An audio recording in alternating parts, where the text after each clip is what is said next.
আপনারা কি কখনো শুনেছেন এমন এক মন্দিরের গল্প যেখানে দেবীর মূর্তি 3বার নির্মাণ করতে হয়েছে? একবার নয়, দুবার নয়, 3বার। প্রতিবারই ঘটেছে এক অলৌকিক ঘটনা, এক রহস্যময় অভিজ্ঞতা। কি এমন ঘটেছিল কুসুমপুর গ্রামে? কেন বারবার মূর্তি নির্মাণের বিপর্যয় নেমে এসেছিল, আর শেষ পর্যন্ত কিভাবে দেবীর আশীর্বাদ পেল গ্রামবাসীরা? আজ আমরা জানবো সেই বিস্ময়কর কাহিনী যা দেবী ত্রিপুরা মাতার মন্দিরকে ঘিরে শতাব্দী ধরে এক রহস্যের আবরণে মোড়া। পুরো গল্প শুনতে ভিডিওটি শেষ পর্যন্ত দেখুন। চলুন শুরু করা যাক। প্রাচীন ত্রিপুরা রাজ্যে এক ছোট গ্রাম ছিল কুসুমপুর। গ্রামটি ছিল সবুজ পাহাড়ের কোলে অবস্থিত। এই গ্রামে ছিল এক প্রাচীন মন্দির, মা ত্রিপুরা মায়ের মন্দির। এই মন্দিরটি দেবী দুর্গার প্রতি নিবেদিত, যাকে গ্রামের লোকেরা ত্রিপুরা মাতা নামে ডাকত। তবে এই মন্দিরটি বিখ্যাত হয়ে উঠেছিল একটি বিশেষ কারণে। দেবীর মূর্তিটি 3বার নির্মাণ করা হয়েছিল। প্রতিবারই ছিল একটি নতুন রহস্য, নতুন অভিজ্ঞতা আর নতুন শিক্ষা। তাহলে শুরু করা যাক। প্রথম নির্মাণ। কুসুমপুর গ্রামের প্রথম মূর্তিটি নির্মিত হয়েছিল প্রায় 2 শতাব্দী আগে। সেই সময় গ্রামের প্রধান পুরোহিত ছিলেন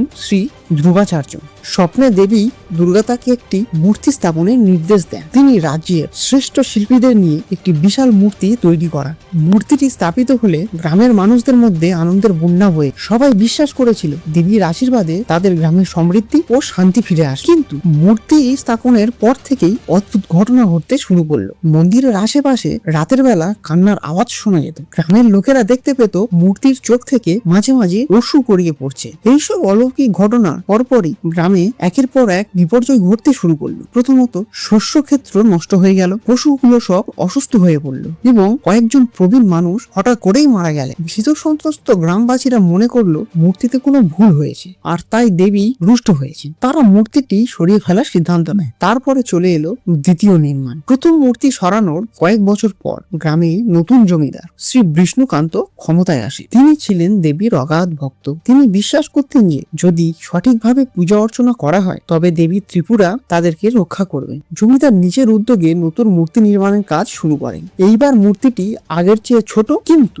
এটি অত্যন্ত সূক্ষ্মভাবে নির্মিত হয়েছে। জমিদার নিজে প্রতিদিন মূর্তির সামনে বসে পূজা করতেন। কিন্তু কয়েক মাস পরে এক শীতের রাতে মন্দিরে হঠাৎ আগুন লেগে যায়। পুরো মন্দির পুড়ে ছাই হয়ে যায়, আর সেই আগুনে মূর্তিও ধ্বংস হয়ে যায়। গ্রামের মানুষেরা এটিকে দেবীর আরেকটি ক্রোধ হিসাবে ধরে নেয়। তৃতীয় বছর খানেক পরে গ্রামের এক যোগী মহারাজ অনন্তদেব এক গভীর ধ্যানে বসে দেবীর দর্শন পান। তিনি দেখতে পান দেবী তাকে বলছেন, তোমাদের বিশ্বাসের যে অভাব ছিল তাই আমার আশীর্বাদ আসেনি। এবার তোমরা সঠিক নিয়মে আমার মূর্তি নির্মাণ করো। যোগী এই স্বপ্নের কথা গ্রামবাসীদের জানা। সকলের মনে আবার এক নতুন আশার আলো জ্বলে ওঠে। যোগী গ্রামের সবাইকে একত্রিত করে এবং সবাই মিলে দেবীর মূর্তির তৈরির কাজে হাত লাগায়। এইবার মূর্তিটি ছিল একেবারে সরল, কিন্তু তাতে ছিল সকলের মনের ভালোবাসা আর বিশ্বাসের ছোঁয়া। এই মূর্তিটি প্রতিষ্ঠার পর থেকে গ্রামটি যেন ধীরে ধীরে অলৌকিক আশীর্বাদে ভরে ওঠে। গ্রামে আর কোনো বিপর্যয় ঘটেনি। শস্যক্ষেত্রের ফলন দ্বিগুণ হয়ে যায় এবং গ্রামের মানুষেরা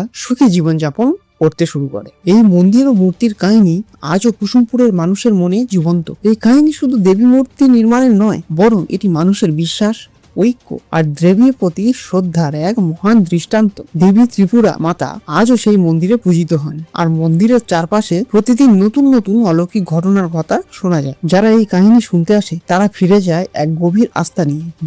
আপনারা কি কখনো এমন কোনো মন্দিরের কথা শুনেছেন যেখানে রহস্যময় ঘটনা ঘটেছে? কমেন্টে জানাতে ভুলবেন না। ভিডিওটি ভালো লাগলে লাইক, শেয়ার আর চ্যানেলটিকে সাবস্ক্রাইব করুন, যাতে এমন আরো রহস্যময় পৌরাণিক কাহিনী আপনাদের সামনে নিয়ে আসতে পারি। দেখা হবে পরের ভিডিওতে। ততক্ষণ পর্যন্ত ভালো থাকুন, সুস্থ থাকুন। জয়।